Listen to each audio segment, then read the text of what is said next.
On est parti pour toute une journée de randonnée. On s'est fait déposer par un petit bus depuis El Châtel jusqu'à une osteria dont j'ai oublié le nom et qui se trouve El Pilar. El Pilar. Et normalement ça va durer 6 ou 7 heures, voire 8 heures. Je sais pas ce qu'on va voir exactement parce que le Fitzroy c'est le but de notre balade, mais il est capricieux et il se cache souvent dans les nuages. En tout cas on commence par une petite promenade dans la forêt avec un petit ruisseau bleu turquoise en contrebas et une super chouette montagne juste derrière moi là qui attrape le soleil.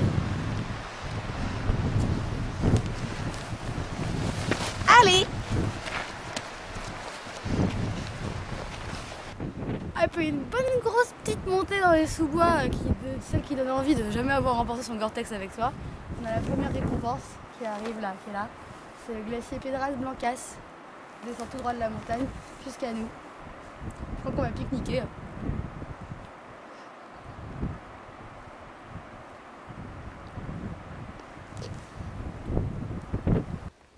Dans le parc naturel des glaciers, les randonnées sont assez balisées et on vous met des petits trucs comme ça quand il y a des petites rivières.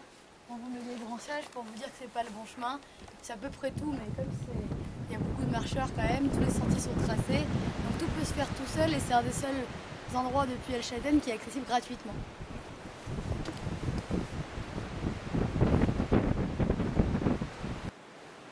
Donc comme on ne sait pas si on va le voir plus, si la brume va le recouvrir complètement ou si par un miracle elle va disparaître, je vous présente le Fitzroy.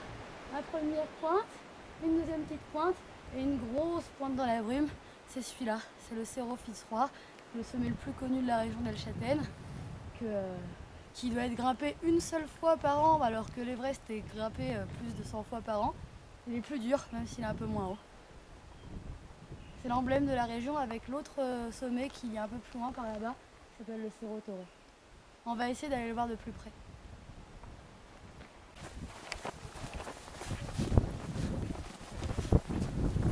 On s'approche, hein. Bon, là on attaque le chemin qui mène au Fitzroy. On se croit un petit peu au Canada. On commence à patauger dans la bouillasse enneigée.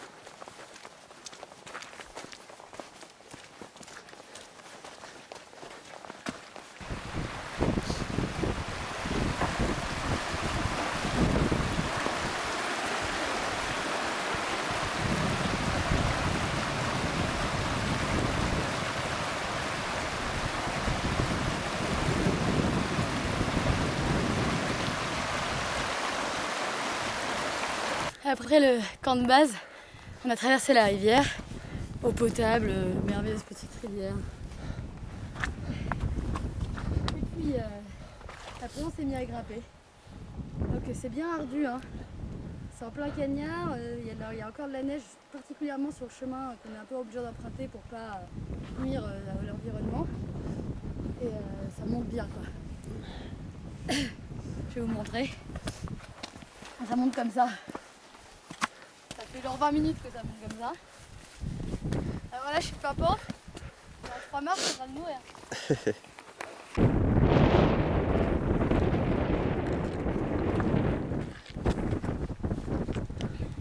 C'est un peu casse-gueule, hein. Je conseille le bâton de randonnée. Parce que là, on s'en rend plus compte, mais C'est de la neige. Il y a beaucoup de neige, quoi. Enfin, Il y a de la neige. je pense que là on s'en rend compte vu que c'est la suite des chemins.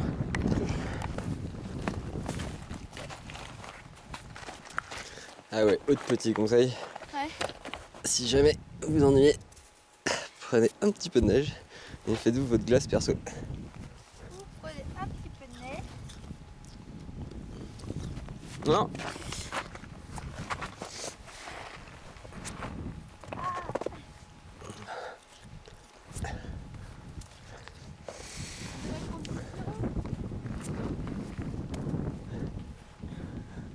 Viens voir la montagne.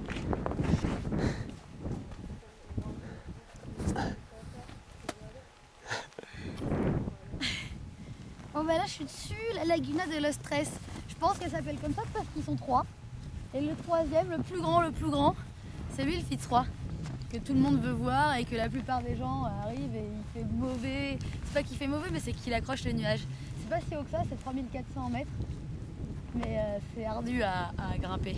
Voilà, je crois que ça se passe de commentaires. Une fois que vous avez pique-niqué en bas de la lagune qui est gelée, faut avoir le courage de monter même pas 5 minutes de plus. On arrive face au glacier et devant cette lagune qui est juste super belle et dont le nom n'est pas écrit sur le plan. Donc on peut lui donner le nom qu'on veut. Je vais l'appeler Lagune Super Belle. Blue Lagoon. Blue Lagoon. On est très chanceux. Bon, ça y est, on est redescendu. Faut se dire qu'on était au pied du Fitzroy, là, qui est toujours découvert. C'est la journée où le Fitzroy est découvert. Et la descente est marrante, hein. Un peu toujours autant casse-gueule, mais marrante. Donc on n'arrive pas trop à évaluer combien de temps ça prend exactement de faire cet aller-retour. Peut-être 2 heures, en comptant le squat là-haut. Et là, il doit rester encore 2h30 avant de retourner sur El Chalten par un chemin, El Chalten, par un chemin qui est censé nous faire passer par une autre petite lagune. Mais voilà, on voulait juste vous faire réaliser le trajet avec cette jolie vue. Et puis voilà, c'est la lagune à Capri. Comme Capri, c'est presque fini. Il ne reste plus qu'une heure de marche. Et on commence à être bien mort. Et voilà le village, enfin. C'était qu'une longue descente. Bien longue. On est parti d'ici, El Chalten. On a pris une petite voiture à 8h30 un peu plus tard, qui nous a amenés jusqu'à l'Osteria del Pilar, sur des sentiers de terre battue. Du coup, on a descendu comme ça, dans la forêt. On vous a montré le premier glacier, Piedras Blancas. On a continué et là, on a bifurqué pour aller faire l'ascension, la grande ascension. Enfin, en tout cas, le début de l'ascension du Fitzroy, si on peut appeler ça comme ça. On se retrouve au pied de cette lagune qui était complètement gelée dans le glacier. Là, il y a et la petite lagune super turquoise sur le côté. On est revenu et après on a continué sur ce chemin-là comme ça, en faisant un petit détour par la lagune à Pietri et en rentrant maintenant à la maison. Donc il y a des gens qui partent d'ici et qui font l'aller-retour, mais c'est dommage parce que ça monte vraiment beaucoup de ce côté-là. Ça fait faire un aller-retour, alors que là, toute cette balade-là, bah voilà, il est 17h quoi, 9h, 17h. C'était bien. On va boire une bière ? Grave.